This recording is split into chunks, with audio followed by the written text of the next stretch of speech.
Good morning students. ಇವತ್ತು ನಾವು ಏನು ಮಾಡೋಣಪ್ಪ ಅಂತಂದ್ರೆ ಭೌತಶಾಸ್ತ್ರದಲ್ಲಿ ಇಲ್ಲಿವರೆಗೂ ಕೆಮಿಸ್ಟ್ರಿ ನೋಡಿದ್ವಿ ಮತ್ತು ಬಯಾಲಜಿ ಚಾಪ್ಟರ್ಸ್ ಬಗ್ಗೆ ಕೆಲವೊಂದು ಚಾಪ್ಟರ್ನ ನಾವು ನೋಡಿದ್ವಿ. ಇವತ್ತೇನು ಮಾಡೋಣಪ್ಪ ಅಂದ್ರೆ ಭೌತಶಾಸ್ತ್ರದಲ್ಲಿ ವಿದ್ಯುತ್ ಶಕ್ತಿಯ ಬಗ್ಗೆ ಇವತ್ತು ತಿಳಿದುಕೊಳ್ಳೋಣ. ಫಸ್ಟ್ ಬೇಸಿಕ್ ಪಾಯಿಂಟ್ಸ್ನ ಇವತ್ತು ನಾವು ತಿಳ್ಕೊಳ್ಳೋಣ. ನಾಳೆ ಕ್ಲಾಸಿಂದ ಇನ್ ಡೆಪ್ತಾಗೆ ನಾವು ತಿಳ್ಕೊತಾ ಹೋಗೋಣ. ಫಸ್ಟ್ ಈ ವಿದ್ಯುತ್ ಶಕ್ತಿ ಚಾಪ್ಟರ್ ಒಳಗೆ ನಾವು ಏನೇನು ಕಲಿತೇವಪ್ಪ ಅಂತ ಹೇಳಿ ನೋಡೋಣ. ಫಸ್ಟ್ ಈ ವಿದ್ಯುತ್ ಶಕ್ತಿ ಚಾಪ್ಟರ್ ಒಳಗೆ ನಾವು 5 ಪಾಯಿಂಟ್ಸ್ಗಳನ್ನು ಇಲ್ಲೇ ಈ ಚಾಪ್ಟರ್ದಾಗ ಈ ಅಧ್ಯಾಯದೊಳಗೆ ನಾವು ಕಲಿತೇವೆ. ಯಾವುದಪ್ಪ ಅಂದ್ರೆ ವಿದ್ಯುತ್ ಶಕ್ತಿಯ ಮೂಲ ಪರಿಕಲ್ಪನೆಗಳ ಬಗ್ಗೆ ಫಸ್ಟ್ ತಿಳ್ಕೊತೇವೆ. ಆಮೇಲೆ ಓಮ್ನ ನಿಯಮ, ಇದು ಎರಡನೇದು ಓಮ್ನ ನಿಯಮವನ್ನು ತಿಳ್ಕೊತೇವೆ. ಆಮೇಲೆ ವಾಹಕದ ವಿದ್ಯುತ್ ರೋಧ ಅವಲಂಬಿಸಿರುವ ಅಂಶಗಳು. ಒಂದು ವಿದ್ಯುತ್ ಮಂಡಲದೊಳಗೆ ಏನಿರ್ತೈತಪ್ಪ ಅಂತಂದ್ರೆ ವಾಹಕದ ವಿದ್ಯುತ್ ರೋಧ ಅವಲಂಬಿಸಿರುವ ಅಂಶಗಳು ಯಾವ್ಯಾವ ಅಂತ ಹೇಳಿ ಕಲಿತೇವೆ. ಆಮೇಲೆ ರೋಧಕಗಳು ಸರಣಿ ಮತ್ತು ಸಮಾಂತರ ಜೋಡಣೆ. ಒಂದು ವಿದ್ಯುತ್ ಮಂಡಲದ ಅದು ಸಮಾನಾಂತರ ಜೋಡಣೆ ಯಾವ ರೀತಿಯಾಗಿರ್ತೈತಿ ಅಂತ ಹೇಳಿ ನೋಡ್ತೇವೆ. ಮತ್ತೆ ವಿದ್ಯುತ್ ಪ್ರವಾಹದ ಉಷ್ಣೋತ್ಪನ್ನ ಪರಿಣಾಮ ಅದ್ರ ಬಗ್ಗೆನೂ ನಾವು ಕಲಿತೇವೆ. ಇದನ್ನ 1 by 1 ನಾವು ಕಲಿತಾ ಹೋಗೋಣ. ಫಸ್ಟ್ ಏನು ಮಾಡೋಣಪ್ಪ, ಈ ವಿದ್ಯುತ್ ಶಕ್ತಿ ಬಗ್ಗೆ ಬೇಸಿಕ್ ಪಾಯಿಂಟ್ಸ್ ಅನ್ನ ನಾವಿಲ್ಲ ಫಸ್ಟಿಗೆ ನೋಡೋಣ. ಈಗ ವಿದ್ಯುತ್ ಅಂದ್ರೆ ಏನು ಹೇಳ್ರಿ ನೋಡೋಣ. ವಿದ್ಯುತ್ ಅಂದ್ರೆ ಅದು ಒಂದು ನಿರಂತರವಾಗಿ ಹರಿತಾ ಇರುವಂತಹ ಒಂದು ಪ್ರಕ್ರಿಯೆ ಅಂತ ಹೇಳಿ ನಾವು ಕರಿತೇವೆ. ಈಗ ಸಮ್ ಬೇಸಿಕ್ ಪಾಯಿಂಟ್ಸ್ನ ನಾವು ಇಲ್ಲಿ ಬರೀತೀನಿ, ಅದನ್ನ ನಾನು ಎಕ್ಸ್ಪ್ಲೇನ್ ಮಾಡ್ತಾ ಹೋಗ್ತೀನಿ.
ಇವು ಇಲ್ಲೇನು ಬೋರ್ಡ್ ಮೇಲೆ ಬದನೆಲ್ಲ ಸಮ್ ಬೇಸಿಕ್ ಕಾನ್ಸೆಪ್ಟ್ ಅಂತ ಹೇಳಿ ನಾವಿಲ್ಲೇ ಕರಿತೀವಿ. ಫಸ್ಟ್ ವಿದ್ಯುತ್ ಅಂದ್ರೆ ಏನಿದು ನಿರಂತರವಾಗಿದ್ದು ಒಂದ್ ಕಡೆ ನಿಲ್ಲಂಗಿಲ್ಲ, ಹರಿತಾ ಇರ್ತೈತಿ. ಕರೆಂಟ್ ಹೆಂಗಪ್ಪ ಅಂತಂದ್ರೆ ಹರಿತಾ ಇರ್ತೈತಲ್ಲ, ಎಲ್ಲದು ಬಂದಾಗ್ತೈತಿ. ಇಲ್ಲೇ ಅಯಾನುಗಳ ಇಲ್ಲೇನ ಕ್ಯಾಟಯನ್ ಆನ್ಸ್ ಏನಿರ್ತಾವಲ್ಲ ಪ್ಲಸ್ ಮೈನಸ್, ಅವು ಯಾವಾಗ ಡಿಸ್ಟರ್ಬ್ ಆಗ್ತಾವಲ್ಲ ಅಥವಾ ಸ್ವಿಚ್ ಆಫ್ ಇದ್ದಾಗದು ಆಫ್ ಆಗ್ತೈತಿ. ಅದಕ್ಕೆ ವಿದ್ಯುತ್ ಏನಪ್ಪಾ ಇದೆ ಅಂತಂದ್ರೆ ಹರಿಯುವ ಒಂದು ನಿರಂತರವಾಗಿ ಹರಿಯುವ ಒಂದು ಪ್ರಕ್ರಿಯೆ. ಇದು ಒಂದ್ ಕಡೆ ನಿಲ್ಲೋದಿಲ್ಲ. ಇನ್ನು ನಾನು ಸೆಕೆಂಡ್ ಪಾಯಿಂಟ್ ವಿದ್ಯುತ್ ನೀರು ಅಂತ ಹೇಳ್ಬಾರ್ದು. ಇಲ್ಲಿ ನೀರು ಪ್ರವಾಹ ಅಂತಾನು ಹೇಳ್ಬೋದಿಲ್ಲ. ನೀರು ಹರಿಯುವಿಕೆ ಅಂತ ಏನ್ ಕರಿತೇವಲ್ಲ ನಾವು, ಅದನ್ನು ಕೂಡ ಇಲ್ಲೇ ವಿದ್ಯುತ್ ಶಕ್ತಿಗೆ ನಾವು ಈಗ ನೀರಿನ ಅದಕ್ಕೆ ಅಣುಸ್ಥಾವರಗಳು ಅಂತ ಹೇಳಿ ಏನ್ ಕರೀತಾರಲ್ಲ, ನೀರನ್ನು ಕೂಡ ನಾವು ವಿದ್ಯುತ್ ನೀರು ಅಂತ ಹೇಳಿ ಇಲ್ಲೇ ಕರಿಬಹುದು. ಹಾಗಾಗಿ ನಾ ಇಲ್ಲ ವಿದ್ಯುತ್ ನೀರು ಅಂತ ಹೇಳಿ ಬರ್ದೆ.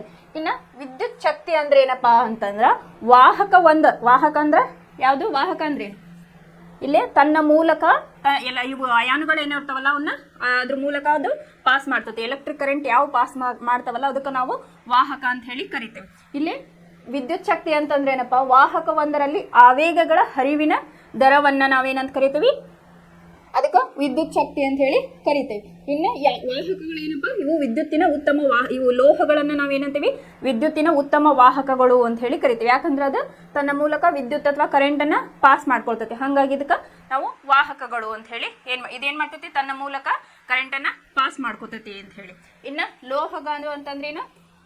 ಎಕ್ಸಾಂಪಲ್ ಸೋಡಿಯಂ ತಗೊಳ್ರಿ, ಆಮೇಲೆ ಕಬ್ಬಿಣ, ಇವೆಲ್ಲ ಲೋಹಗಳು ಅಂತ ಹೇಳಿ ನಾವು ಕರಿತೀವಿ. ಇದೇನಪ್ಪ ಅಂದ್ರೆ ಲೋಹ ಅಂತಂದ್ರೆ ಎಲೆಕ್ಟ್ರಾನ್ ಅನ್ನ ಇದು ಕಳೆದುಕೊಂಡು ಕ್ಯಾಟ್ ಅಯಾನ್ ಆಗಿ ಪಾಸಿಟಿವ್ ಧನಾತ್ಮಕ ಅಯಾನ್ ಆಗಿ ಮಾರ್ಪಡ್ತತಿ. ಅದಕ್ಕೆ ನಾವೇನಂತೀವಿ ಲೋಹ ಅಂತ ಹೇಳಿ ಕರಿತೇವೆ. ಇಲ್ಲಿ ಪಾಯಿಂಟ್ಸ್ ವಿದ್ಯುತ್ ಅಂದ್ರೇನು, ನೀರನ್ನು ಕೂಡ ನಾವು ವಿದ್ಯುತ್ ನೀರು ಅಂತ ಹೇಳಿ ಕರಿತೇವೆ. ವಿದ್ಯುತ್ ಶಕ್ತಿ ಅಂತಂದ್ರೆ ವಾಹಕ ಒಂದರಲ್ಲಿ ಆವೇಗಗಳ ಹರಿವಿನ ದರವನ್ನ ನಾವು ಅಲ್ಲೇ ವಿದ್ಯುತ್ ಶಕ್ತಿ ಅಂತ ಹೇಳಿ ಕರಿತೇವೆ. ವಾಹಕ ಅಂತ ಹೇಳಿ ಏನಂತ ಹೇಳಿ ಕಲಿತ್ವಿ. ಆಮೇಲೆ ಲೋಹ ಅಂದ್ರೆ ಏನಂತ ಹೇಳಿ ಕಲಿತ್ವಿ. ಇನ್ನು ಈ ವಿದ್ಯುತ್ ಶಕ್ತಿ ಈಗ ಮಿಂಚೊಳಗ ಏನಾಗಿರ್ತಪ್ಪ ಅಂತಂದ್ರೆ ವಿದ್ಯುತ್ ಐತಿ ಅಂತ ಹೇಳಿ ಹೇಳ್ತಾರೆ. ಅದನ್ನ ಯಾರು ಕಂಡು ಹಿಡಿದ್ರು ಮಿಂಚೊಳಗ ಅದೇನಾಗ್ತತಿ, ಮಿಂಚು ಬಂದಾಗ ಏನಾಗ್ತತಿ ಸಟನ್ ಲೈಟ್ ಬರ್ತೈತಲ್ಲ, ಅವಾಗ ಬೆಂಜಮಿನ್ ಫ್ರಾಂಕ್ಲಿನ್ ಅನ್ನೋ ವಿಜ್ಞಾನಿ ಏನ್ ಮಾಡಿದ್ರು ಅಂತಂದ್ರೆ ಈ ಮಿಂಚೊಳಗ ಕರೆಂಟ್ ಐತಿ ಅಂತ ಹೇಳಿ ಕಂಡು ಹಿಡಿದ್ರು. ಯಾರು? Benjamin Franklin.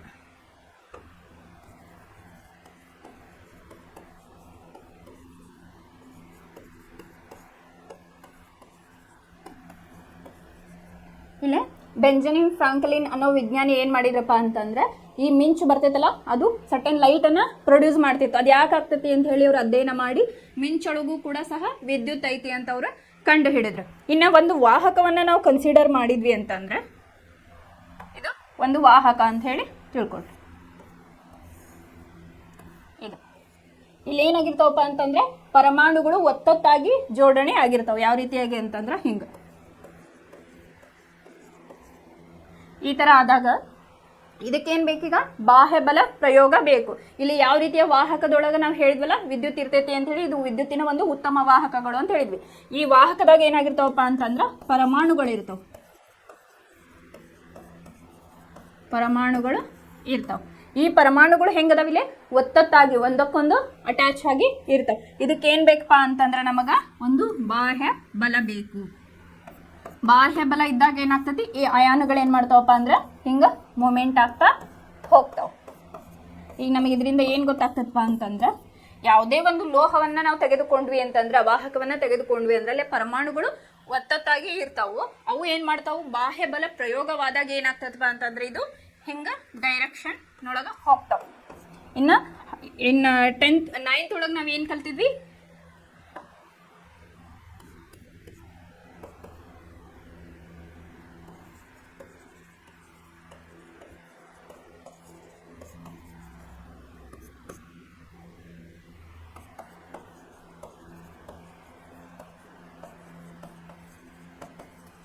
ಇಲ್ಲೇ ಅಪೋಸಿಟ್ ಆವೇಶಗಳು ಚಾರ್ಜಸ್ ಏನದಾವಲ್ಲ ಅವು ಅಟ್ರಾಕ್ಟ್ ಆಗ್ತಾವೆ, ಆಕರ್ಷಿಸುತ್ತವೆ ಅಂತ ಹೇಳಿ ಕರೆದ್ವಿ ನಾವು.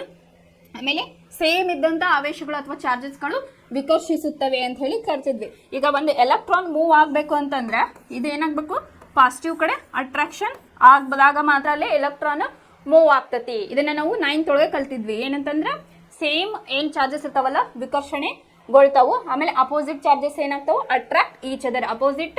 Opposite charges are attract each other and same charges are repel ಅಂತ ಹೇಳಿ ಕರಿತೇವೆ. ಇನ್ನ ಇಲ್ಲಿ ವಿದ್ಯುತ್ ಪ್ರವಾಹ ಮತ್ತು ವಿದ್ಯುತ್ ಮಂಡಲದ ಬಗ್ಗೆ ಹೇಳೋಣ. ಸಮ್ ಬೇಸಿಕ್ ಕಾನ್ಸೆಪ್ಟ್ ನ ಎಲ್ಲ ಕಲಿತಾ ಹೋಗೋಣ. ನಾವು ಮಾರುತ ಮತ್ತು ನೀರಿನ ಪ್ರವಾಹಗಳ ಬಗ್ಗೆ ಚೆನ್ನಾಗಿ ತಿಳಿದಿದ್ದೇವೆ. ಹರಿಯುವ ನೀರು ನದಿಗಳಲ್ಲಿ ನೀರಿನ ಪ್ರವಾಹವನ್ನು ರೂಪಿಸುತ್ತವೆ. ಹಾಗಾಗಿ ನಾಗಲ್ಲಿ ಏನ್ ಮಾಡಿದೆ, ನೀರನ್ನು ಕೂಡ ವಿದ್ಯುತ್ ನೀರು ಅಂತ ಹೇಳಿ ಕರೆದೆ. ಅಂತೆಯೇ ವಿದ್ಯುತ್ ಆವೇಶವು ಅಂದ್ರೆ ಎಲೆಕ್ಟ್ರಿಕ್ ಚಾರ್ಜ್ ವಾಹಕದ ಮೂಲಕ ಹರಿಯುವಾಗ, ಇಲ್ಲ ಎಕ್ಸಾಂಪಲ್ ಯಾವುದೇ ಒಂದು ವಿದ್ಯುತ್ ಆವೇಶಗಳು ಅಂತಂದ್ರೆ ಚಾರ್ಜಸ್, ಇವಕ್ಕ ಏನಂತೇವೆ ನಾವು ಆವೇಶ ಅಂತ ಹೇಳಿ ಕರಿತೇವೆ. ಹಾಗಾಗಿ ಇಲ್ಲೇ ಉದಾಹರಣೆಗೆ ಒಂದು ಲೋಹದ ತಂತಿಯ ಮೂಲಕ, ಒಂದು ಲೋಹ ಅಂತಂದ್ರೆ ಈಗ ತೋರಿಸಿದ್ನಲ್ಲ ಇದು ಒಂದು ಲೋಹದ ತಂತಿ ಅಂತ ಕನ್ಸಿಡರ್. ಒಂದು ಲೋಹದ ತಂತಿಯ ಮೂಲಕ ವಾಹಕದಲ್ಲಿ ವಿದ್ಯುತ್ ಪ್ರವಾಹ ಇದೆ ಎಂದು ಹೇಳುತ್ತೇವೆ.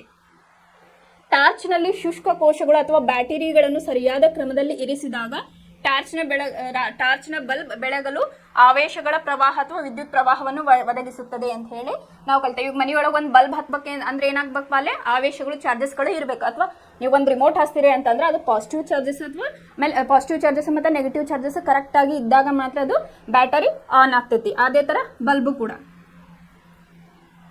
ಟಾರ್ಚ್ನ ಸ್ವಿಚ್ ಆನ್ ಆಗಿದ್ದಾಗ ಮಾತ್ರ ಟಾರ್ಚ್ ಬೆಳಕನ್ನು ನೀಡುತ್ತದೆ ಎಂದು ನಾವು ನೋಡಿದ್ದೇವೆ. ಸ್ವಿಚ್ನ ಕಾರ್ಯವೇನು ಅಂತ ಹೇಳಿ ತಿಳ್ಕೋಬೇಕು. ವಿದ್ಯುತ್ ಕೋಶ ಮತ್ತು ಬಲ್ಬ್ಗಳ ನಡುವೆ ಸ್ವಿಚ್ ಸಂಪರ್ಕ ಕೊಂಡಿಯಂತೆ ಕೆಲಸ ಮಾಡುತ್ತದೆ. ಈಗ ನಾವು ಮನೆಯೊಳಗೆ ಒಂದು ಲೈಟ್ ಹಚ್ಬೇಕಂತಂದ್ರೆ ಸ್ವಿಚ್ ಒಂದ್ ಕಡೆ ಇರ್ತೈತಿ ಮತ್ತೆ ಬಲ್ಬ್ ಒಂದ್ ಕಡೆ ಇರ್ತದೆ. ಅದ್ರ ನಡುವೆ ಏನಾಗಿರ್ತೈತಿ, ಒಂದು ಕೊಂಡಿ ಅಂತ ಇದು ಸ್ವಿಚ್ ಕೆಲಸ ಮಧ್ಯವರ್ತಿಯಾಗಿ ಇದು ಅಥವಾ ಕೊಂಡಿಯಾಗಿ ಇದು ಕೆಲಸವನ್ನ ಮಾಡ್ತಾ ಇರ್ತೈತಿ. ವಿದ್ಯುತ್ ಪ್ರವಾಹದ ನಿರಂತರ ಮತ್ತು ಆವೃತ ಮಾರ್ಗವನ್ನು ವಿದ್ಯುತ್ ಮಂಡಲ ಎಂದು ಕರೆಯುತ್ತಾರೆ.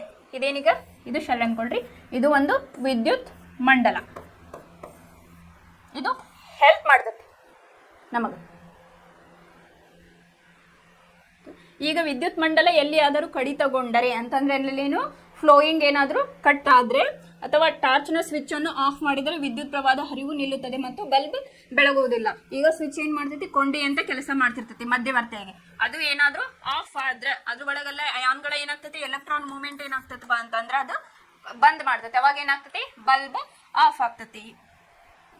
ವಿದ್ಯುತ್ ಪ್ರವಾಹವನ್ನು ನಾವು ಹೇಗೆ ವ್ಯಕ್ತಪಡಿಸಬಹುದು ಅಂತ ಹೇಳಿ, ವಿದ್ಯುತ್ ಪ್ರವಾಹವನ್ನು ಒಂದು ಏಕಮಾನ ಕಾಲದಲ್ಲಿ ಒಂದು ನಿರ್ದಿಷ್ಟ ಕ್ಷೇತ್ರದ ಮೂಲಕ ಪ್ರವಹಿಸುವ ಆವೇಶಗಳ ಪರಿಮಾಣ ಅಂತ ಹೇಳಿ ಕರಿತೇವೆ. ಇಲ್ಲಿ ವಿದ್ಯುತ್ ಪ್ರವಾಹ ಅಂದ್ರೆ ಏನಂತ ಹೇಳಿ ಕ್ವಶನ್ ಬರ್ತೈತೆ ನಿಮ್ಗೆ 1 ಮಾರ್ಕ್ಸ್ ಅಥವಾ 2 ಮಾರ್ಕ್ಸ್ ಬಂದಾಗ ನೀವು ಏನ್ ಬಡಿಬೇಕು ಅಂದ್ರೆ, ವಿದ್ಯುತ್ ಪ್ರವಾಹವನ್ನು ಒಂದು ಏಕಮಾನ ಕಾಲದಲ್ಲಿ ಒಂದು ನಿರ್ದಿಷ್ಟ ಕ್ಷೇತ್ರದ ಮೂಲಕ ಪ್ರವೇಶಿಸುವ ಒಂದು ಏನು ಆವೇಶಗಳ ಪರಿಮಾಣ ಅಂತ ಹೇಳಿ ನಾವಿಲ್ಲಿ ಕರಿತೇವೆ. ಅಂದರೆ ವಿದ್ಯುತ್ ಆವೇಶಗಳ ಪ್ರವಾಹದ ದರವನ್ನು ವಿದ್ಯುತ್ ಪ್ರವಾಹ ಎಂದು ಕರೆಯುವರು. ಎಲ್ಲ ವಿದ್ಯುತ್ ಆವೇಶಗಳಂದ್ರೆ ಚಾರ್ಜಸ್ ಪ್ಲಸ್ ಮತ್ತು ಮೈನಸ್. ವಿದ್ಯುತ್ ಆವೇಶಗಳ ಪ್ರವಾಹದ ದರವನ್ನು ವಿದ್ಯುತ್ ಪ್ರವಾಹ ಎಂದು ನಾವು ಕರೆಯುತ್ತೇವೆ. ಲೋಹದ ತಂತಿಗಳನ್ನು ಬಳಸುವ ವಿದ್ಯುತ್ ಮಂಡಲಗಳಲ್ಲಿ ಎಲೆಕ್ಟ್ರಾನ್ಗಳ ಆವೇಶಗಳು ಹರಿವನ್ನು ಉಂಟು ಮಾಡುತ್ತದೆ. ಈ ಎಲೆಕ್ಟ್ರಾನ್ ಏನಿಲ್ಲ ಇದು ಬಹಳ ಇಂಪಾರ್ಟೆಂಟ್ ರೋಲ್ನ ಪ್ಲೇ ಮಾಡ್ತೈತಿ. ಇದ್ರದ್ದು ವೇಗ ಹೆಂಗಪ್ಪ ಅಂತಂದ್ರೆ, ಈ ಬೆಳಕಿನ ವೇಗಕ್ಕೆ ಏನಂತ ಮೋರ್ ಆರ್ ಲೆಸ್ ಅಂದ್ರೆ ಅದಕ್ಕಿಂತ ಸ್ವಲ್ಪ ಕಡಿಮೆ ಇರ್ಬೋದು, ಆದ್ರೆ ಅದಕ್ಕೆ ಸಮಾನಾಂತರವಾಗಿ ಇದು ತನ್ನ ಕೆಲಸವನ್ನ ನಿರ್ವಹಿಸುತ್ತೆ ಅಂತ ಹೇಳಿ ಇಲ್ಲೇ ಹೇಳ್ಬೋದು. ಹೆಂಗಪ್ಪ ಅಂತಂದ್ರೆ, ಎಕ್ಸಾಂಪಲ್ ಈಗ ನಮ್ಮ ಹಳ್ಳಿಯೊಳಗೆ ಅಥವಾ ಒಂದು ಓಣಿ ಒಳಗೆ ಏನಾರ ಕರೆಂಟ್ ಹೋತು ಅಂತಂದ್ರೆ KB ಒಳಗೆ ಒಂದು ಬಟನ್ ಆನ್ ಮಾಡಿದ್ರ ಅಂತಂದ್ರೆ ಏನಾಗ್ತೈತಿ, ಇಡೀ ಒಂದು ಹಳ್ಳಿಗೆ ಆ ಓಣಿಗೆ ಏನಾಗ್ತೈತಿ, ಕರೆಂಟ್ ಬರ್ತೈತಿ. ಹಾಗಾಗಿ ಈ ಎಲೆಕ್ಟ್ರಾನಿನ ವೇಗ ಜಾಸ್ತಿ, ರಾಶಿ ಕಮ್ಮಿ. ಇದನ್ನ ನೆಕ್ಸ್ಟ್ ಹೇಳ್ತೇನೆ, ರಾಶಿ ಮತ್ತು ವೇಗದ ಬಗ್ಗೆ. ಲೋಹದ ತಂತಿಗಳನ್ನು ಬಳಸುವ ವಿದ್ಯುತ್ ಮಂಡಲಗಳಲ್ಲಿ ಎಲೆಕ್ಟ್ರಾನ್ಗಳ ಆವೇಶಗಳು ಹರಿವನ್ನು ಉಂಟು ಮಾಡುತ್ತವೆ. ಆದಾಗ್ಯೂ ವಿದ್ಯುತ್ ಶಕ್ತಿಯ ವಿದ್ಯಮಾನವನ್ನು ಪ್ರಪ್ರಥಮ ಬಾರಿ ವೀಕ್ಷಣೆ ಮಾಡಲಾದ ಸಮಯದಲ್ಲಿ ಎಲೆಕ್ಟ್ರಾನ್ಗಳ ಬಗ್ಗೆ ಯಾವುದೇ ಮಾಹಿತಿ ಇರಲಿಲ್ಲ. ಫಸ್ಟಿಗೆ ಇನ್ವೆನ್ಷನ್ ಮಾಡಿದಾಗ ಎಲೆಕ್ಟ್ರಾನ್ಗಳ ಬಗ್ಗೆ ಇನ್ನೂ ಮಾಹಿತಿ ಇರಲಿಲ್ಲ. ಆದರೆ ಈ ವಿದ್ಯುತ್ ಪ್ರವಾಹವನ್ನು ಧನಾತ್ಮಕ ಆವೇಶಗಳ ಹರಿವು ಎಂದು ಕರೆಯಲಾಗಿತ್ತು. ಫಸ್ಟ್ ಅದು ನಮಗೆ ಗೊತ್ತಿರಲಿಲ್ಲ ಎಲೆಕ್ಟ್ರಾನ್ ಬಗ್ಗೆ, ಅದಕ್ಕೆ ಏನಂದಿದ್ರು, ಇದು ಒಂದು ಧನಾತ್ಮಕ ಆವೇಶದಿಂದ ಆಗ್ತತಿ ಅಂತ ಹೇಳಿ ಹೇಳಿದ್ರು. ಇಲ್ಲೇ ಮತ್ತು ಧನಾತ್ಮಕ ವಿದ್ಯುತ್ ಆವೇಶದ ಹರಿವ ದಿಕ್ಕನ್ನು ವಿದ್ಯುತ್ ಪ್ರವಾಹದ ದಿಕ್ಕು ಎಂದು ತೆಗೆದುಕೊಳ್ಳುತ್ತಿದ್ದರು. ಸಾಂಪ್ರದಾಯಿಕವಾಗಿ ವಿದ್ಯುತ್ ಮಂಡಲದಲ್ಲಿ ವಿದ್ಯುತ್ ಪ್ರವಾಹದ ದಿಕ್ಕನ್ನು ಎಲೆಕ್ಟ್ರಾನ್ಗಳ ಹರಿವಿನ ದಿಕ್ಕಿಗೆ ವಿರುದ್ಧವಾಗಿ ತೆಗೆದುಕೊಳ್ಳಲಾಗುತ್ತದೆ. ಅವು ಋಣಾತ್ಮಕ ಆವೇಶಗಳಾಗಿವೆ ಅಂತ ಹೇಳಿ ಹೇಳಿದ್ದಾರೆ. ಇಲ್ಲೇ ವಾಹಕದ ಒಂದು ಅಡ್ಡ ಕೊಯ್ತದ ಒಂದು ಕ್ರಾಸ್ ಸೆಕ್ಷನ್, ಅಡ್ಡ ಕೊಯ್ತದ ಒಂದು ಕ್ರಾಸ್ ಸೆಕ್ಷನ್ ಅನ್ನ ಇಟ್ಟಿದ್ದಾರೆ. ಇದು ಒಂದು ವಿದ್ಯುತ್ ಮಂಡಲ ಅಂತಲೂ ನಾವಿಲ್ಲಿ ಹೇಳ್ಬೋದು. ಇಲ್ಲೇ ನೋಡ್ರಿ,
ಇಲ್ಲಿ ಈ ರೀತಿಯಾಗಿ ಒಂದು ವಿದ್ಯುತ್ ಮಂಡಲ ನಾನು ರಫ್ ಡಯಾಗ್ರಾಮ್ ಹಾಕೇನಿ.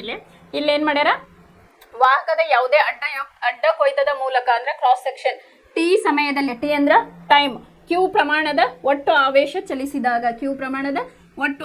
ಚಲಿಸಿದಾಗ ವಾಹದ ಅಡ್ಡ ಕೊಯ್ತದಲ್ಲಿ ಪ್ರವಹಿಸುವ ವಿದ್ಯುತ್ ಪ್ರವಾಹ IU. ಇಲ್ಲೇನ್ ಫಾರ್ಮುಲಾ ಕೊಟ್ಟಾರಪ್ಪ ಅಂತಂದ್ರೆ, ಇದು ಒಂದು ವಿದ್ಯುತ್ ಮಂಡಲ. ಎ ಅಂತಂದ್ರೆ ಇದಕ್ಕೆ ಅಮೀಟರ್ ಅಂತ ಹೇಳಿನೂ ಕರೀತಾರೆ. ಇದಕ್ಕೆ ಪಾಸಿಟಿವ್ ಚಾರ್ಜ್ ಮತ್ತೆ ನೆಗೆಟಿವ್ ಚಾರ್ಜ್ ಅನ್ನ ಮಾಡಿದರೆ ಇದು ಕೆಲ್ವಿನ್ ಅಂತ ಹೇಳಿ, ಇದು ಪಾಸಿಟಿವ್ ಕ್ಯಾಟಯನ್ ಪ್ಲಸ್ ಆನಯನ್ ಅಂತ ಹೇಳಿ.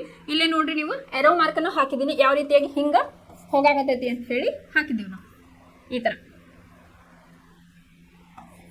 ಈ ತರ ಇಲ್ಲಿ ಒಂದು ಫಾರ್ಮುಲಾವನ್ನ ಕೊಟ್ಟಿದ್ದಾರೆ. ಏನಿಲ್ಲ, I = Q/T or Q = I × T ಅಂತ ಹೇಳಿ ಹೇಳಿದ್ದಾರೆ. ಇದನ್ನ ಹೇಳ್ತಾನೆ ಯಾವ ರೀತಿ ಏನೇನು ಅಂತ ಹೇಳಿ ಹೇಳ್ತೀನಿ. ಇಲ್ಲಿ ವಿದ್ಯುತ್ ಆವೇಶ ಅಂತಂದ್ರೆ ಏನು, ಇಲ್ಲಿ ಚಾರ್ಜಸ್ ಅಂತ ಹೇಳಿ ನಾವು ಕರಿತೀವಿ. ವಿದ್ಯುತ್ ಆವೇಶದ SI ಏಕಮಾನ ಕೋಲಂಬ್ ಅಂತ ಹೇಳಿ ಹೇಳಿದ್ದಾರೆ. ಇದ್ರ ಎಸ್ ಐ ಯೂನಿಟ್ ಏನು? ಕೋಲಂಬ್. ಎದುರದು ವಿದ್ಯುದಾವೇಶದ ಏಕಮಾನ ಕೋಲಂಬ್ ಅಂದ್ರೆ ಅದನ್ನ ಸಿ ಅಂತ ಹೇಳಿ ರಿಪ್ರೆಸೆಂಟ್ ಮಾಡ್ತಾರೆ. ನೆಕ್ಸ್ಟ್, ಇದು ಸುಮಾರು 6 × 10⁸ ಎಲೆಕ್ಟ್ರಾನ್ಗಳ ವಿದ್ಯುದಾವೇಶಕ್ಕೆ ಸಮನಾಗಿರುತ್ತದೆ. ಇಲ್ಲೇ ಒಂದು ಕೋಲಂಬ್ ಅಥವಾ ಇದು ಸುಮಾರು ಎಷ್ಟಿರ್ತೈತಿ? ಇದು ವಿದ್ಯುದಾವೇಶದ 6 × 10⁸ ಎಲೆಕ್ಟ್ರಾನ್ಗಳ ವಿದ್ಯುದಾವೇಶಕ್ಕೆ ಇದು ಸಮನಾಗಿರುತ್ತದೆ. ಇನ್ನು ಒಂದು ಎಲೆಕ್ಟ್ರಾನ್ ಎಷ್ಟಪ್ಪ ಅಂತಂದ್ರೆ ಇಲ್ಲಿ 1.6 × 10⁻⁻19 ಅಂತ ಹೇಳಿ ನಾವು ಕರಿತೇವೆ. ಇದ್ದ 1.6 10⁻19 ಅಂತ ಬರೆಯಂಗಿಲ್ಲ, ಇಲ್ಲೇ ಮೈನಸ್ ಅಂತ ಹೇಳಿ ಬರಿಬೇಕು. ಅದಕ್ಕೆ ಅವ್ರೆ ಎಲೆಕ್ಟ್ರಾನ್ ಒಂದು ಎಲೆಕ್ಟ್ರಾನ್ ಈಕ್ವಲ್ ಟು 1.6 × 10⁻⁻19 ಋಣಾತ್ಮಕ ಆವೇಶವನ್ನು ಹೊಂದಿದೆ ಅಂತ ಹೇಳಿ ಹೇಳಿದ್ದಾರೆ. ವಿದ್ಯುತ್ ಪ್ರವಾಹವನ್ನ ಯಾವುದರಿಂದ ಸೂಚಿಸ್ತಾರಪ್ಪ ಅಂತಂದ್ರೆ ಆಂಪಿಯರ್ ಅಂತ ಹೇಳಿ. ಇದು ಒಂದು ಸೈಂಟಿಸ್ಟ್ನ ಹೆಸರು. ವಿದ್ಯುತ್ ಪ್ರವಾಹವನ್ನು ಆಂಪಿಯರ್ ಎ ಅಂತ ಹೇಳಿ, ಆಂಪಿಯರ್ ಎ ಎಂಬ ಏಕಮಾನದಿಂದ ವ್ಯಕ್ತಪಡಿಸಲಾಗುತ್ತದೆ. ಈ ಏಕಮಾನವು ಆಂಡ್ರಿ ಮೇರಿ ಆಂಪಿಯರ್ ಎಂಬ ಫ್ರೆಂಚ್ ವಿಜ್ಞಾನಿಯ ಹೆಸರಿನಿಂದ, ಯಾಕಂದ್ರೆ ಅದು ಆ ವಿಜ್ಞಾನಿ ಯಾರು? ಆಂಡ್ರಿ ಮೇರಿ ಆಂಪಿಯರ್ ಇದ್ದ ಕಂಡು ಹಿಡಿದ್ರು. ಯಾವ ಇಸ್ವಿ ಒಳಗ? 1775 ರಿಂದ 1836 ಒಳಗ. ಹಾಗಾಗಿ ಅದಕ್ಕೆ ಆ ವಿಜ್ಞಾನಿಯ ಹೆಸರನ್ನ ಇಟ್ಟು ಅದನ್ನ ಎ ಅಂದ್ರೆ ಆಂಪಿಯರ್ ಅಂತ ಹೇಳಿ ಕರೀತಾರೆ. 1 ಆಂಪಿಯರ್ ವಿದ್ಯುತ್ ಪ್ರವಾಹದ ರಚನೆಯು ಪ್ರತಿ ಸೆಕೆಂಡ್ಗೆ 1 ಕೂಲಂಬ್ ಆವೇಶದ ಪ್ರವಾಹವಾಗಿದೆ ಅಂತ ಹೇಳಿ ಹೇಳ್ಯಾರ. ಎಷ್ಟು? 1 ಆಂಪಿಯರ್ ಅಂತಂದ್ರೆ 1 ampere is equal to 1 coulomb by 1 second ಅಂತ ಹೇಳಿ. ಇಲ್ಲೇ 1 ಕೂಲಂಬ್ ಆವೇಶದ ಪ್ರವಾಹವಾಗಿದೆ. 1 ಆಂಪಿಯರ್ ಅಂತಂದ್ರೆ ಎಷ್ಟು? 1 ಕೂಲಂಬ್ ಬೈ 1 ಸೆಕೆಂಡ್ ಅಂತ ಹೇಳಿ ಹೇಳಿದ್ದಾರೆ. ಅಲ್ಪ ಪ್ರಮಾಣ ವಿದ್ಯುತ್ ಪ್ರವಾಹವನ್ನು ಅಂದ್ರೆ ಮಿಲಿ ಆಂಪಿಯರ್ ಅಂತ ಹೇಳಿ ಕರೀತಾರೆ. ಯಾವುದು? ಅಲ್ಪ ಪ್ರಮಾಣದನ್ನ ಇಲ್ಲೇ ಏನ್ ಮಾಡಿದ್ರು? ಅಲ್ಪ ಪ್ರಮಾಣಕ್ಕೆ ಇಲ್ಲಿ ಏನ್ ಮಾಡಿದ್ರು? ಎಮ್ ಅನ್ನ ಸೇರಿಸಿದ್ರು. 1 milli ampere is equal to 10⁻³ ಅಂತ ಹೇಳಿ. ಇನ್ನು ಮೈಕ್ರೋ ಆಂಪಿಯರ್ ಇದಕ್ಕೇನು ಬರ್ತದೆ? ಇದಕ್ಕೆ ಈ ಯೂನಿಟ್ ಏನೈತಲ್ಲ ಇದಕ್ಕೆ ಮೈಕ್ರೋ ಅಂತ ಹೇಳಿ ಕರೀತಾರೆ.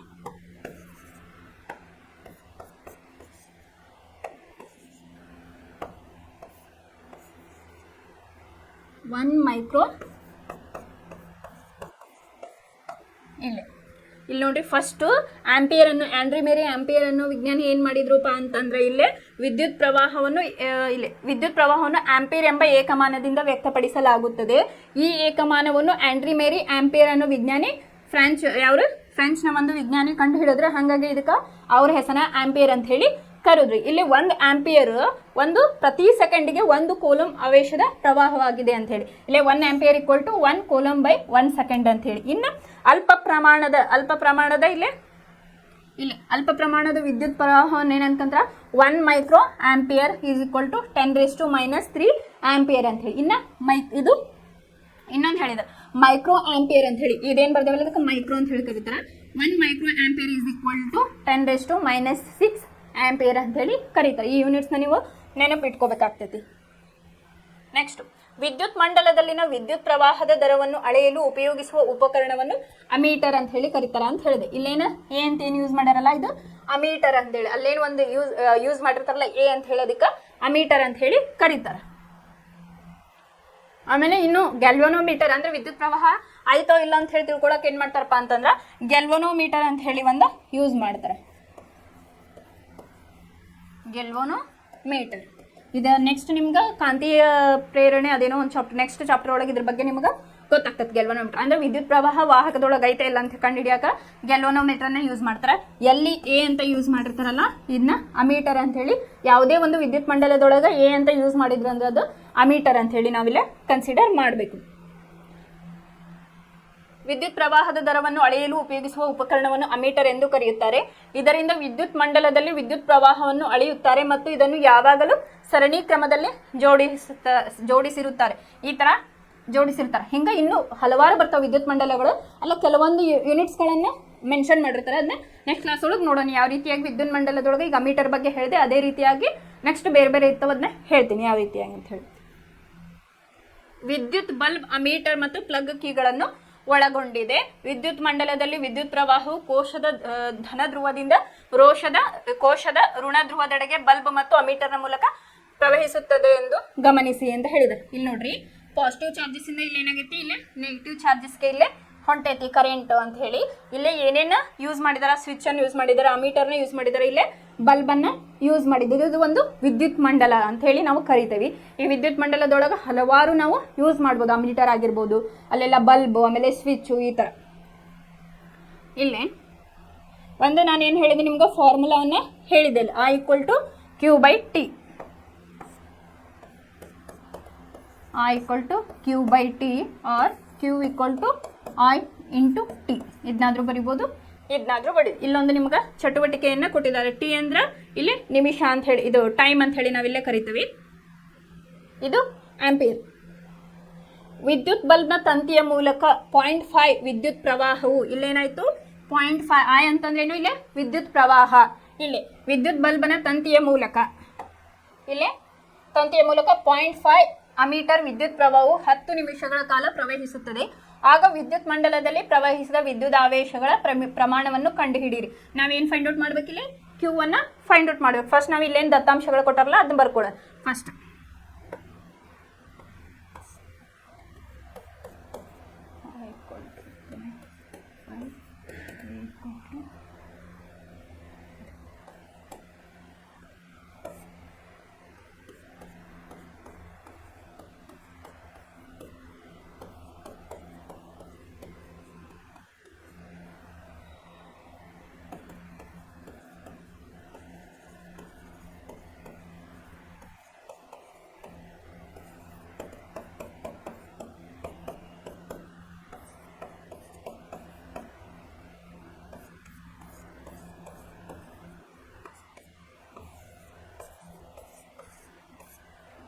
ಇಲ್ಲೇ ನೋಡ್ರಿ 0.5 ಅಮೀಟರ್ ಅಂತಂದ್ರೆ ವಿದ್ಯುತ್ ಪ್ರವಾಹವನ್ನು ಎಷ್ಟು ಕೊಟ್ಟಿದ್ದಾರೆ, 0.5. ಇದು 10 ನಿಮಿಷಗಳ ಕಾಲ ಪ್ರವಹಿಸುತ್ತದೆ. ಅದೇನು ಟೈಮ್. ಇದನ್ನೇನು ಮಾಡಿದಪ್ಪ ಅಂದ್ರೆ ಸೆಕೆಂಡ್ಗಳಿಗೆ ನಾವು ಕನ್ವರ್ಟ್ ಮಾಡ್ಕೋಬೇಕು. ಅಂದ್ರೆ ಎಷ್ಟಾಯ್ತು, 10 ನಿಮಿಷ ಅಂದ್ರೆ 600 ಸೆಕೆಂಡ್ಗಳಾಯ್ತು. ಈಗ ಫಾರ್ಮುಲಾ ಗೊತ್ತೈತೆ ನಮ್ಗೆ. Q = I × T. I ಅಂತಂದ್ರೆ ಏನು ಬರ್ದೇನಿ, 0.5 ಇಂಟು ಇಲ್ಲೇ ಟೈಮನ್ನು ಸೆಕೆಂಡ್ಸ್ ಕನ್ವರ್ಟ್ ಮಾಡೀವಿ. ಸೊ ಹಾಗಾಗಿ 600 ಸೆಕೆಂಡ್ಸ್. ಆನ್ಸರ್ ಎಷ್ಟು ಬಂತು, ಇದು 300 ಕೂಲಂಬ್ ಅಂತ ಹೇಳಿ ಇಲ್ಲಿ ನಮಗೆ ಗೊತ್ತಾಯ್ತು. ಇದನ್ನ ಸಿಂಪಲ್ ಆಗಿ ಹೇಳಿದ್ರು ಅವ್ರು. ಇದೇನು ಇಲ್ಲೊಂದು ಫಾರ್ಮುಲಾ ಹೇಳಿದ್ರಲ್ಲ ನಿಮಗೆ, ವಾಹಕದ ಯಾವುದೇ ಅಡ್ಡ ಕೊಯ್ತದ ಮೂಲಕ ಕ್ರಾಸ್ ಸೆಕ್ಷನ್ T ಸಮಯದಲ್ಲಿ Q ಪ್ರಮಾಣದ ಒಟ್ಟು ಆವೇಶ ಚಲಿಸಿದಾಗ ವಾಹಕದ ಅಡ್ಡ ಕೊಯ್ತದಲ್ಲಿ ಪ್ರವಹಿಸುವ ವಿದ್ಯುತ್ ಪ್ರವಾಹ I ಅಂತ ಹೇಳಿ. ಆ ಫಾರ್ಮುಲಾದಾಗ ಇಲ್ಲೊಂದವರು ಚಟುವಟಿಕೆಯನ್ನ ಕೊಟ್ಟಿದ್ರು, ಅದನ್ನ ಇಲ್ಲೇ ಸಾಲ್ವ್ ಮಾಡಿದ್ವಿ. ಇದೇ ತರ ಕ್ವಶನ್ ಪೇಪರ್ಸ್ನ ನೋಡೋಣ, ಯಾವ ರೀತಿಯಾಗಿ ಕ್ವಶನ್ಸ್ ಕೇಳಿದಾರೆ ಅದನ್ನ 1 by 1 ನಾವು ಸಾಲ್ವ್ ಮಾಡ್ತಾ ಹೋಗೋಣ ಅಪ್ಕಮಿಂಗ್ ಕ್ಲಾಸಸ್ ಒಳಗೆ. ಇನ್ನು ನೆಕ್ಸ್ಟ್ ಏನಪ್ಪಾ ಅಂದ್ರೆ ವಿದ್ಯುತ್ ವಿಭವ ಮತ್ತು ವಿಭವಾಂತರ ಅಂತ ಹೇಳಿ ಕರೀತಾರ.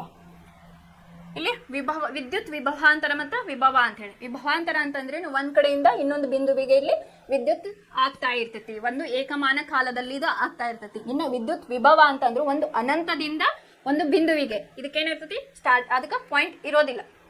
ಇಲ್ಲೇ ನೋಡೋಣ ಯಾವ ರೀತಿ ಆಗೈತಿ ಅಂತ.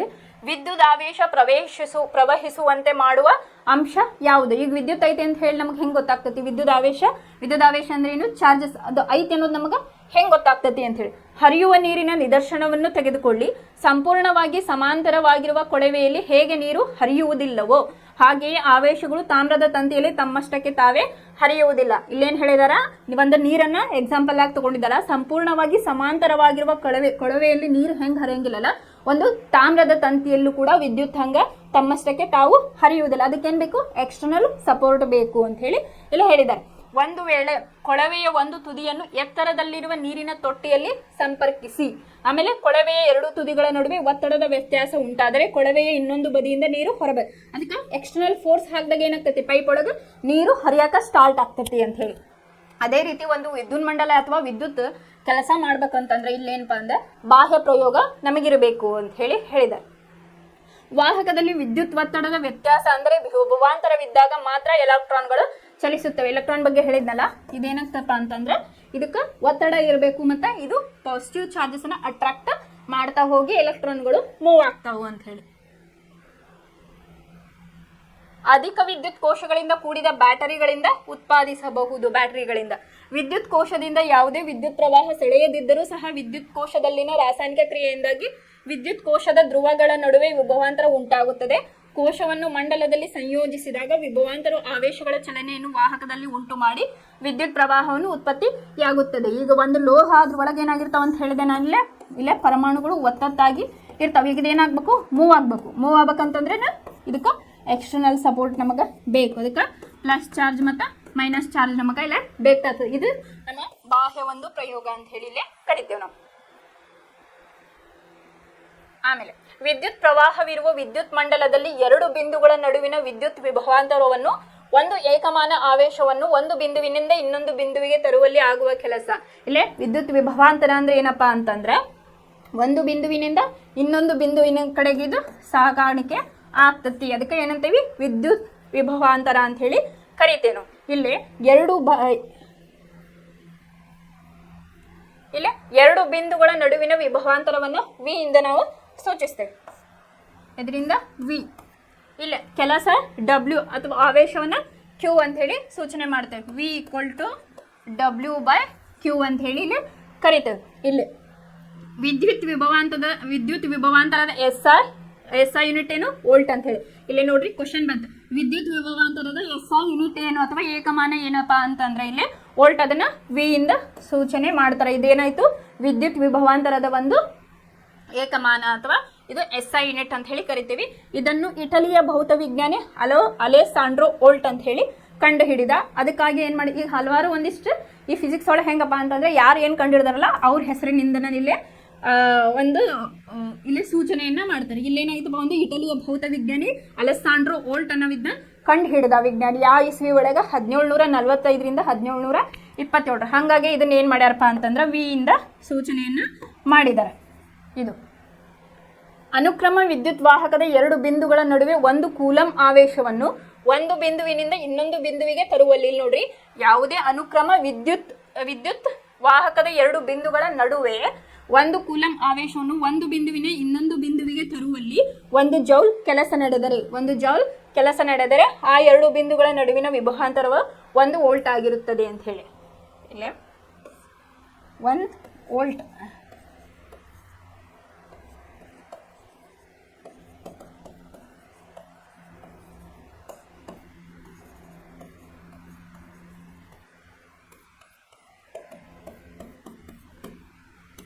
ಇಲ್ಲಿ ನೋಡ್ರಿ, 1 ವೋಲ್ಟ್ = 1 ಜೌಲ್ / 1 ಕೂಲಂ. ಇದನ್ನ ನೀವು ಫಾರ್ಮುಲಾ ಒಳಗೆ ಬರೆದ್ರೆ 1 ವೋಲ್ಟ್ = 1 ಜೌಲ್ ಕೂಲಂ ಅಂತ ಹೇಳಿ ಬರೀತೇವೆ ನಾವು. ಇಲ್ಲಿದ್ನ ಇದೆಲ್ಲ 1 ಕೂಲಂ ಇದ್ದಿದ್ದು ಇಲ್ಲಿ ಹೋದ್ರೆ ಏನಾಗ್ತದೆ, ಮೈನಸ್ ಆಗ್ತದೆ. ಹಾಗಾಗಿ ಏನ್ ಮಾಡಿದಾರೆ, ಕೂಲಂ -1 ಅಂತ ಹೇಳಿ 1 V = 1 JC -1 ಅಂತ ಹೇಳಿ ಬರೆದಿದ್ದಾರೆ. ಇದನ್ನ ಯಾರು ಕಂಡುಹಿಡಿದ್ರಪ್ಪ, ಇಟಲಿಯ ಭೌತವಿಜ್ಞಾನಿ ಅಲೆಸಾಂಡ್ರೋ ವೋಲ್ಟ್. ಹಾಗಾಗಿ ಇದನ್ನ ವಿ ಇಂದ ಸೂಚನೆಯನ್ನ ಮಾಡ್ತಾರೆ. ಇನ್ನು ವಿಭವಾಂತರವನ್ನು ಅಳೆಯುವ ಉಪಕರಣವನ್ನು ವೋಲ್ಟ್ ಮೀಟರ್ ಅಂತ ಹೇಳಿ ಕರೀತಾರೆ. ಅದನ್ನ ಅಳೆಯುವ ಮಾಪಕ ಯಾವುದು, ವೋಲ್ಟ್ ಮೀಟರ್. ವೋಲ್ಟ್ ವಿಭವಾಂತರವನ್ನು ಅಳೆಯುವ ಒಂದು ಮಾಪಕವನ್ನ ವೋಲ್ಟ್ ಮೀಟರ್ ಅಂತ ಹೇಳಿ ಕರೀತಾರೆ. ಇಲ್ಲೇನೇನು ಕ್ವಶನ್ ಬಂದುಪ್ಪ ಅಂತಂದ್ರೆ, ವಿದ್ಯುತ್ ವಿಭವಾಂತರ ಅಂದ್ರೇನು, ವಿದ್ಯುತ್ ವಿಭವಾಂತರದ SI ಯೂನಿಟ್ ಏನು, ಆಮೇಲೆ ಇದನ್ನ ವೋಲ್ಟ್ ವಿ ಅಂತ ಯಾಕೆ ಸೂಚನೆ ಮಾಡ್ತಾರಂದ್ರೆ ಇದನ್ನ ಒಬ್ಬ ಇಟಲಿಯ ಭೌತವಿಜ್ಞಾನಿ ಕಂಡು ಹಿಡಿದ. ಹಾಗಾಗಿ ಅದನ್ನ ವಿ ಅಂತ ಹೇಳಿ ಸೂಚನೆ ಮಾಡ್ತಾರೆ. ಆಮೇಲೆ ಇಲ್ಲಿ 1 volt = 1 joule / 1 coulomb or 1 V = 1 JC 1 joule coulomb -1 ಅಂತ ಹೇಳಿ ಬರೀತೇವೆ. ಆಮೇಲೆ ಇದನ್ನು ಅಳೆಯುವ ಒಂದು ಸಾಧನ ಯಾವುದು, ವೋಲ್ಟ್ ಮೀಟರ್ ಅಂತ ಹೇಳಿ ನಾವಿಲ್ಲ ಕರಿತೇವೆ. ಎರಡು ಬಿಂದುಗಳ ನಡುವಿನ ವಿಭವಾಂತರವನ್ನು ಅಳೆಯಲು ವೋಲ್ಟ್ ಮೀಟರ್ ಅನ್ನು ಯಾವಾಗಲೂ ಸಮಾಂತರವಾಗಿ ಬಿಂದುಗಳ ತುದಿಗಳಿಗೆ ಜೋಡಿಸಲಾಗಿರುತ್ತದೆ ಅಂತ ಹೇಳಿ ಹೇಳಿದ್ದಾರೆ. ಇಲ್ಲಿ ಎಕ್ಸಾಂಪಲ್, ಇಲ್ಲಿ 12 ವೋಲ್ಟ್ ವಿಭವಾಂತರ ಹೊಂದಿರುವ ಎರಡು ಬಿಂದುಗಳ ನಡುವೆ 2 ಕೂಲಂ ಆವೇಶಗಳು ಚಲಿಸಿದಾಗ ನಡೆದ ಕೆಲಸ ಎಷ್ಟು ಅಂತ ಹೇಳಿ ಕೇಳ್ಯಾರ. ಇಲ್ಲಿ ಫಸ್ಟ್ ಏನ್ ಮಾಡ್ರಿ, ವಿ ಅಂದ್ರೆ ಇಲ್ಲೇ ವಿಭವಾಂತರ ಎಷ್ಟೈತಿ, 12 ವೋಲ್ಟ್. ನೆಕ್ಸ್ಟ್ ಇಲ್ಲಿ ಬರೀರಿ, ವಿಭವಾಂತರ ವಿ = 12 ವೋಲ್ಟ್ ಹೊಂದಿರುವ ಎರಡು ಬಿಂದುಗಳ ನಡುವೆ ಪ್ರವಹಿಸುವ ಆವೇಶಗಳ ಪರಿಣಾಮ Q = 2 ಕೂಲಂ ಅಂತ ಹೇಳಿ. ಈ ರೀತಿ ಆವೇಶಗಳ ಸ್ಥಾನ ಪಲ್ಲಟದಿಂದಾಗಿ ಕೆಲಸವು W. ಇಲ್ಲಿ ನಾವೇನು ಫೈಂಡ್ ಔಟ್ ಮಾಡ್ಬೇಕು, ಇಲ್ಲಿ ಏನು ಕೇಳಿದಾರೆ ಕ್ವಶನ್ ಅನ್ನ, ಕೆಲಸವನ್ನ ಕೇಳಿದಾರೆ. ವರ್ಕ್ ನಾವೀಗ ಫೈಂಡ್ ಔಟ್ ಮಾಡಬೇಕು. V × Q. ಇಲ್ಲಿ ವಿ ಅಂದ್ರೆ ಎಷ್ಟು, 12 V × 2C ಎಷ್ಟಾಯ್ತು, 24 ಜೌಲ್ ಅಂತ ಹೇಳಿ ನಾವಿಲ್ಲಿ ವರ್ಕನ್ನ ಇಲ್ಲಿ ನಾವು ಕಂಡು ಹಿಡಿದ ಅಂದ್ರೆ ಕೆಲಸವನ್ನ. ಇಲ್ಲಿ ಏನು ಮಾಡಿದಾರೆ ಕ್ವಶನ್ ಒಳಗೆ, ವಿ ಅನ್ನ ವೋಲ್ಟ್ ಎಷ್ಟು ಕೊಟ್ಟಿದ್ದಾರಪ್ಪ, 12 ವೋಲ್ಟ್ ಅನ್ನ ಕೊಟ್ಟಿದ್ದಾರೆ. ಕ್ಯೂ ಅನ್ನ ಎಷ್ಟು ಮಾಡಿದಾರೆ, 2 ಕೂಲಂ ಅಂತ ಹೇಳಿ ಕೊಟ್ಟಿದ್ದಾರೆ. ಈಗ ನಾವೇನು ಕಂಡು ಹಿಡಬೇಕು, W ಅನ್ನ ಕಂಡು ಹಿಡಬೇಕು. W = V × Q. ಅವಾಗ W = ಇಲ್ಲೇ ವಿ ಅಂದ್ರೆ 12 ವೋಲ್ಟ್ × 2 ಕೂಲಂ, W = 24 ಜೌಲ್ಸ್. ಇಲ್ಲೇ ನಮಗೆ ಆನ್ಸರ್ ಬಂತು. ನೆಕ್ಸ್ಟ್ ವಿದ್ಯುತ್ ಮಂಡಲದ ಚಿತ್ರ. ಇಲ್ಲಿ ವಿದ್ಯುತ್ ಮಂಡಲ ಅಂತಂದ್ರೇನು, ಒಂದು ನೀಟಾಗಿ ಜೋಡಿಸಿದ ಒಂದು ವಾಹಕ ಅಂತ ಹೇಳಿ ಹೇಳ್ಬೋದು, ಅಥವಾ ವಿದ್ಯುತ್ ಮಂಡಲ ಅಂತ ಹೇಳಿ ನಾವೆಲ್ಲ ಕರಿತೇವೆ. ಈ ವಿದ್ಯುತ್ ಮಂಡಲದಲ್ಲಿ ಈ ಚಿತ್ರ 11.1ರಲ್ಲಿ ತೋರಿಸಿರುವಂತೆ ವಿದ್ಯುತ್ ಮಂಡಲವು ವಿದ್ಯುತ್ ಕೋಶ, ಪ್ಲಗ್ ಕಿ, ವಿದ್ಯುತ್ ಘಟಕಗಳು ಮತ್ತು ಸಂಪರ್ಕ ತಂತಿಗಳೊಂದಿಗೆ ಸಂಯೋಜನೆಗೊಂಡಿರುತ್ತದೆ ಅಂತ ಹೇಳಿ. ಒಂದು ವಿದ್ಯುತ್ ಮಂಡಲ ಹೆಂಗಿರ್ತಪ್ಪ ಅಂತಂದ್ರೆ ಅದಕ್ಕೆ ಪ್ಲಗ್ ಇರ್ತೈತಿ, ಬಲ್ಬ್ ಇರ್ತೈತಿ, ಆಮೇಲೆ ಅಮೀಟರ್ ಯೂಸ್ ಮಾಡಿದ್ರೆ ಅಮೀಟರ್, ವೋಲ್ಟ್ ಯೂಸ್ ಮಾಡಿದ್ರೆ ವಿ ಅಂತ ಹೇಳಿ ಮೆನ್ಷನ್ ಮಾಡಿರ್ತಾರೆ. ವಿದ್ಯುತ್ ಮಂಡಲದೊಳಗೆ ಏನೇನು ಅಲ್ಲೇ ಸೂಚನೆಗಳು ಇರ್ತಾವಲ್ಲ ಒಂದು ವಿದ್ಯುತ್ ಮಂಡಲದಲ್ಲಿ, ಅದನ್ನ ನಾವು ಒಂದು ನೀಟಾದ ವಿದ್ಯುತ್ ಮಂಡಲ ಅಂತ ಹೇಳಿ ಕರಿತೇವೆ. ಇಲ್ಲೇ ಅದ್ರ ಒಳಗೆ ಏನೇನಿರ್ತೈತಿ, ವಿದ್ಯುತ್ ಕೋಶ, ಬ್ಯಾಟರಿ, ಆಮೇಲೆ ಪ್ಲಗ್ ಕಿ, ಆಮೇಲೆ ವಿದ್ಯುತ್ ಘಟಕಗಳು ಅಂತಂದ್ರೆ ವೋಲ್ಟ್ ಆಗಿರ್ಬೋದು, ಅಮೀಟರ್ ಆಗಿರ್ಬೋದು ಏನಾದ್ರು, ಆಮೇಲೆ ಮತ್ತು ಸಂಪರ್ಕ ತಂತಿಗಳೊಂದಿಗೆ ತಂತಿಗಳು ಸಂಯೋಜನೆಗೊಂಡಿದೆ. ಸಾಮಾನ್ಯವಾಗಿ ಮಂಡಲದ ರೇಖಾಚಿತ್ರವನ್ನು ಅನುಕೂಲಕರವಾಗಿ ಬರೆಯಲು ಮಂಡಲದ ವಿವಿಧ ಘಟಕಗಳನ್ನು ಸೂಕ್ತ ಚಿಹ್ನೆಗಳಿಂದ ಪ್ರತಿನಿಧಿಸಲಾಗಿದೆ ಅಂತ ಹೇಳಿ. ಈಗ ಒಂದೊಂದು ಚಿಹ್ನೆಯನ್ನ ಯೂಸ್ ಮಾಡ್ತಾರೆ. ಇಲ್ಲೊಂದಿಷ್ಟು ಎಷ್ಟು ಕೊಟ್ಟಾರ ನಿಮಗೀಗ, 11 ಡಯಾಗ್ರಾಮ್ಸ್ ಅನ್ನ ಕೊಟ್ಟಿದೆ. ಇದು ಯೂಶ್ವಲಿ ನೀವು ಸೆಲ್ ಒಳಗೆ ನೋಡಿರ್ತೀರಲ್ಲ, ಪ್ಲಸ್ ಮೈನಸ್ ಚಾರ್ಜಸ್ ಇರ್ತಾವಲ್ಲ, ಅದೇ ರೀತಿಯಾಗಿ ವಿದ್ಯುತ್ ಮಂಡಲದೊಳಗೆ ಹಲವಾರು ಚಿಹ್ನೆಗಳನ್ನ ನಾವು ಯೂಸ್ ಮಾಡ್ತೇವೆ. ಇನ್ನು ನೀವು PUCಗೆ ಏನು ಹೋಗ್ತಿರಲ್ಲ, ಇನ್ನೂ ಅನೇಕ ರೀತಿಯ ಚಿಹ್ನೆಗಳನ್ನ ಈ ರೀತಿಯ ಯಾವ ರೀತಿಯಾಗಿ ಯೂಸ್ ಮಾಡಿರ್ತಾರೆ ಅಂತೇಳಿ ಫಿಸಿಕ್ಸ್ ಕ್ಲಾಸ್ ಒಳಗೆ, ಆಮೇಲೆ ಪ್ರಾಕ್ಟಿಕಲ್ ಕ್ಲಾಸ್ ಒಳಗೆ ನಿಮಗೆ ಮಾಡಕ್ಕೆ ಹೇಳ್ತಾರೆ. ಅಂತಂದ್ರೆ ಹೆಂಗೆ ನಿಮ್ಗೆ ಜೋಡ್ಸಕ್ಕೆ ಹೇಳ್ತಾರೆ ವಿದ್ಯುತ್ ಮಂಡಲವನ್ನು. ನಾವೀಗೇನು ಇಲ್ಲಿ ಕಲಿಯಾಕತ್ತೇವಲ್ಲ ಅದನ್ನ ನೀವು ಪ್ರಾಕ್ಟಿಕಲಿ ನಿಮ್ಗೆ ಮಾಡಕ್ಕೆ ಹೇಳ್ತಾರೆ. ತಂತಿಗಳನ್ನ ಜೋಡಣೆ ಆಗಿರ್ಬೋದು, ಶೆಲ್ ಜೋಡಣೆಗಳನ್ನ ಆಗಿರ್ಬೋದು, ಅಪ್ಕಮಿಂಗ್ ಕ್ಲಾಸಸ್ ಒಳಗೆ ನೀವು ಇದ್ರ ಬಗ್ಗೆ ಕಲಿತ್ರಿ. ಈಗ ಏನು ತಿಳ್ಕೊರಿಪ್ಪ ಅಂತಂದ್ರೆ ಯಾವ ಚಿಹ್ನೆ ಏನನ್ನ ಸೂಚಿಸ್ತತಿ ಅಂತ ಹೇಳಿ ನಾವೀಗ ಕಲಿಯೋಣ. ಒಂದೇದು ವಿದ್ಯುತ್ ಕೋಶ ಅಂದ್ರೆ ಸೆಲ್. ಇಲ್ಲಿ ಪ್ಲಸ್ ಮೈನಸ್, ಇಲ್ಲಿ ನೋಡ್ರಿ ಪ್ಲಸ್ ವಿದ್ಯುತ್ ಆವೇಶವನ್ನ ಏನ್ ಮಾಡಿದಾರ, ಸ್ವಲ್ಪ ದೊಡ್ಡ ಚಿಹ್ನೆಯಿಂದ ಇಲ್ಲೇ ಮಾರ್ಕ್ ಮಾಡಿದಾರ. ಮೈನಸ್ ಅನ್ನ ಸಣ್ಣ ಚಿಹ್ನೆ ಹೆಂಗೈತದು ಈ ರೀತಿಯಾಗಿ ಐತಿ, ಇದು ಮೈನಸ್. ಈ ರೀತಿಯಾಗಿ ಏನ್ ಮಾಡ್ಯಾರಪ್ಪ ಅಂತಂದ್ರ ಪ್ಲಸ್ ಮೈನಸ್ ಅನ್ನ ಹಾಕಿರ್ತಾರೆ. ಇದನ್ನ ಏನಂತ ತಿಳ್ಕೊಬೇಕು, ಶೆಲ್ ಅಂತ ಹೇಳಿ ತಿಳ್ಕೊಬೇಕು, ಅಥವಾ ವಿದ್ಯುತ್ ಕೋಶ ಅಂತ ಹೇಳಿ ನಾವು ಕರಿತೇವೆ. ಇನ್ನ ಶುಷ್ಕ ಕೋಶ ಅಥವಾ ವಿದ್ಯುತ್ ಕೋಶಗಳ ಸಂಯೋಜನೆ ಅಂತ ಹೇಳಿ, ಒಂದಕ್ಕೊಂದು ಸಂಯೋಜನೆ ಅಂತಂದ್ರೆ ಏನ್ ಕಲ್ತಿದ್ವಿ ನಾವು ಕೆಮಿಸ್ಟ್ರಿ ಒಳಗ, ಅದು ಕೂಡೋದು ಅಂತ ಹೇಳಿ. ಅದನ್ನ ಸಂಯೋಜನೆ ಮಾಡೋದನ್ನ ಯಾವ ರೀತಿಯಾಗಿ ಮೆನ್ಷನ್ ಮಾಡಿದಾರೆ ನೋಡ್ರಿ. ಇಲ್ಲೇ ಸಂಯೋಜನೆಗೊಂಡೈತಿ, ಇಲ್ಲಿ ಪ್ಲಸ್ ಧನಾತ್ಮಕ ಚಿಹ್ನೆ ಐತಿ, ಇದು ಸಂಯೋಜನೆಗೊಂಡಿಲ್ಲ ಮೈನಸ್ ಐತಿ. ಇದಕ್ಕೇನಂತಾರಪ್ಪ ಅಂದ್ರೆ ವಿದ್ಯುತ್ ಕೋಶಗಳ ಸಂಯೋಜನೆ ಅಂತ ಹೇಳಿ. ಇದನ್ನ ಈ ರೀತಿಯಾಗಿ ಇಲ್ಲೇ ತೋರಿಸಿದ್ದಾರೆ. ಪ್ಲಗ್ ಕೀ ಅಥವಾ ಸ್ವಿಚ್ ಅನ್ನ ಯಾವ ರೀತಿಯಾಗಿ ಅಂತಂದ್ರೆ ಹಿಂಗೆ ಈ ತರ ಎಲ್ಲಿ ಬರ್ತೈತಲ್ಲ ಅದನ್ನೇ ಸ್ವಿಚ್ ಅಂತ ಹೇಳಿ ತಿಳ್ಕೊಬೇಕು. ನೆಕ್ಸ್ಟ್ ಪ್ಲಗ್ ಕೀ ಅಥವಾ ಸ್ವಿಚ್ ಮುಚ್ಚಿದೆ ಅಂತ ಹೇಳಿ ಕರಿತೇವೆ. ಅದಕ್ಕೆ ಇಲ್ಲೇ ಡಾಟ್ ಇಟ್ಟರೆ ಇದು ಮುಚ್ಚಿದೆ ಅಂತ ಹೇಳಿ ತಿಳ್ಕೊಬೇಕು. ಇನ್ನು ತಂತಿಗಳು ಸೇರುವ ಸ್ಥಳ, ಏನು ತಂತಿಗಳು ಸೇರುವ ಸ್ಥಳವನ್ನ ಈ ರೀತಿಯಾಗಿ ಹಿಂಗ್ ಡಾಟ್ ಇಟ್ಟ ಹಿಂಗ್ ಮಾಡಿರ್ತಾರ, ಇದಕ್ಕೆ ತಂತಿಗಳು ಒಂದಕ್ಕೊಂದು ಸೇರುವ ಒಂದು ಸ್ಥಳ ಅಂತ ಹೇಳಿ.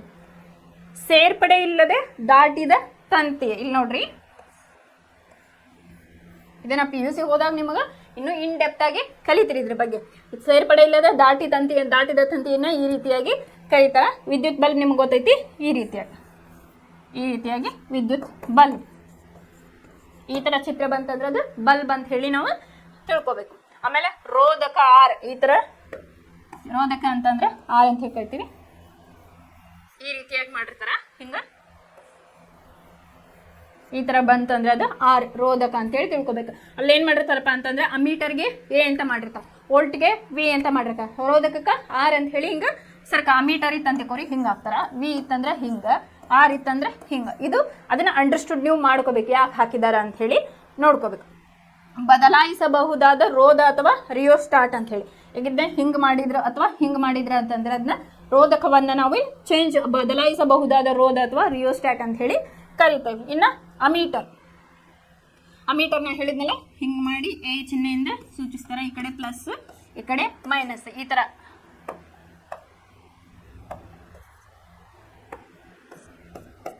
ಇತ್ತಪ್ಪ ಅಂತಂದ್ರದ್ದು ಅಮೀಟರ್ ಅಂತ ಹೇಳಿ. ಇನ್ನು ವೋಲ್ಟ್ ಮೀಟರ್ ಕೂಡ ಹಿಂಗ ಪ್ಲಸ್, ಇದಕ್ಕೆ ವಿ ಅಂತ ಇರ್ತೈತಿ, ಈ ಕಡೆ ಮೈನಸ್, ಇದನ್ನ ವೋಲ್ಟ್ ಮೀಟರ್. ಇವಿಷ್ಟು 11 ಏನದಾವಲ್ಲ ಒಂದು ವಿದ್ಯುತ್ ಮಂಡಲದಲ್ಲಿ ಇಲ್ಲೇ ಸೂಚಿಸುವಂತಹ ಚಿಹ್ನೆಗಳು.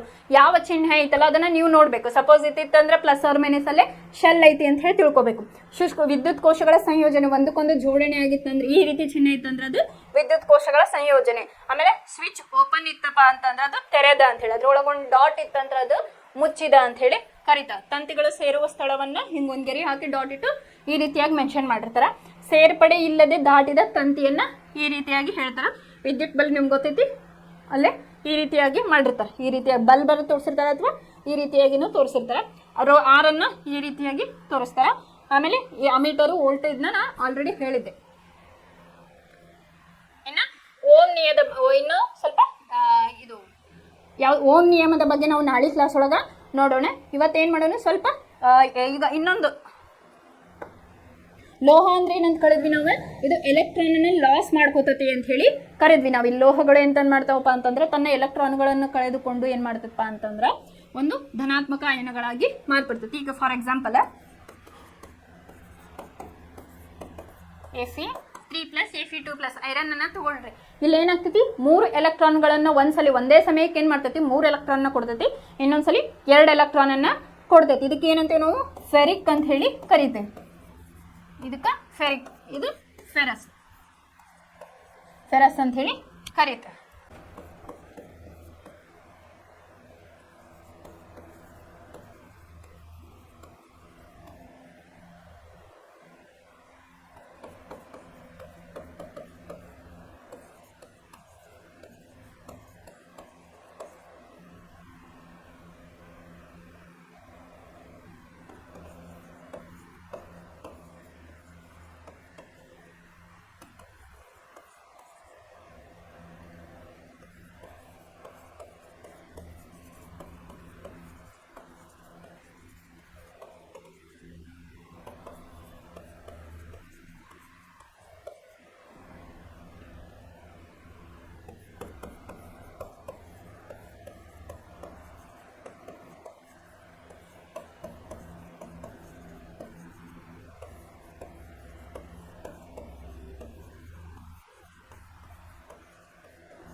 ಇಲ್ಲಿ ಎಲೆಕ್ಟ್ರಾನ್ ಬಗ್ಗೆ ನಾವು ಇನ್ನೂ ಸ್ವಲ್ಪ ತಿಳ್ಕೊಳ್ಳೋಣ. ಆಗಲ್ಲ ಏನು ಹೇಳಿದೆ, ಎಲೆಕ್ಟ್ರಾನ್ ಬೆಳಕಿನ ವೇಗಕ್ಕೆ ಮೋರಲ್ಲೆಸ್ ಇದು ಸಮನಾಗಿರ್ತತಿ ಅಂತ ಹೇಳಿ ನಾವು ಆಗಲೇ ಹೇಳಿದೆ.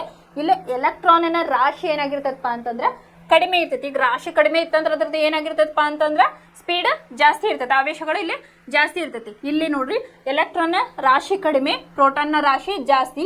ಇಲ್ಲಿ ಆವೇಶ ರಾಶಿಯ ಮೇಲೆ ಅವಲಂಬಿತವಾಗಿಲ್ಲ. ಇಲ್ಲಿ ಆವೇಶಗಳು ಏನು ಮಾಡವು, ರಾಶಿಯ ಮೇಲೆ ಇವು ಅವಲಂಬನೆ ಆಗಿಲ್ಲ ಅಂತೇಳಿ. ಇನ್ನು ರಾಶಿಯ ಮೇಲೆ ಯಾವ್ದು ಅವಲಂಬನೆ ಆಗೈತಪ್ಪ ಅಂತಂದ್ರೆ ಗುರುತ್ವ ಇಲ್ಲೇ ಅವಲಂಬನೆ ಆಗೈತಿ. ಯಾಕಪ್ಪ ಅಂತಂದ್ರೆ ಈಗ ಒಬ್ಬ ಮನುಷ್ಯ ಅಂತರಿಕ್ಷಕ್ಕೆ ಹೋದ ಅಥವಾ ಮಂಗಳ ಗ್ರಹ ಹಿಂಗೆ ಬೇರೆ ಚಂದ್ರಗ್ರಹ ಹಿಂಗೇನೋ ಹೋದ್ರು ಅಂತಂದ್ರೆ, ಈಗ ನಮ್ಮ ವೇಟ್ ಸರಿಸುಮಾರು ಒಂದು 50 kg ಐತಪ್ಪ ಅಂತಂದ್ರೆ ಅಲ್ಲಿ ನಾವು ಇದು ಬಾಹ್ಯಾಕಾಶಕ್ಕೆ ಹೋದ್ವಿ ಅಂತಂದ್ರೆ, ಬೇರೆ ಗ್ರಹಕ್ಕೆ ಹೋದ್ವಿ ಅಂತಂದ್ರೆ ಅಲ್ಲಿ ಏನಾಗ್ತದಪ್ಪ ಅಂತಂದ್ರೆ ನಮ್ಮ ಒಂದು ವೇಟ್ ಏನಾಗ್ತೈತಿ ಅಲ್ಲೇ ಕಡಿಮೆ ಆಗ್ತೈತಿ. ಈಗ 50 kg ಇದ್ದು ನಾವಲ್ಲೇ ಒಂದು 8 ರಿಂದ 10 kg ಆಗ್ತೇವೆ. ಹಾಗಾಗಿ ಭೂಮಿಗೆ ಗುರುತ್ವ ಬಲ ಐತಿ. ಹಾಗಾಗಿ ನಾವು ಭೂಮಿ ಮೇಲೆ ಗುರುತ್ವದಿಂದ ಇಲ್ಲದೇವೆ. ಇಲ್ಲಿ ಭೂಮಿಗೆ ಗುರುತ್ವ ಜಾಸ್ತಿ ಐತಿ, ಅಲ್ಲೇ ಅಂತರಿಕ್ಷದಲ್ಲಿ ಏನಾಗೈತಿ ಗುರುತ್ವ ಬೇರೆ ಕಡೆ ಗ್ರಹದೊಳಗೆ ಏನಾಗೈತಪ್ಪ ಅಂದ್ರೆ ಗುರುತ್ವ ಕಡಿಮೆ ಐತಿ. ಹಾಗಾಗಿ ರಾಶಿಯ ಮೇಲೆ ಏನಾಗೈತಿ ಗುರುತ್ವದ ಒಂದು ಅವಲಂಬನೆಯಾಗಿದೆ ಅಂತ ಹೇಳಿ ಹೇಳ್ಬೋದು. ಇಲ್ಲಿ ಆವೇಶವು ಗುರುತ್ವದ ಮೇಲೆ, ಇಲ್ಲೇ ಆವೇಶ ಏನೈತಲ್ಲ ಗುರುತ್ವದ ಮೇಲೆ ಇದು ಅಪ್ಲೈ ಆಗಲ್ಲ.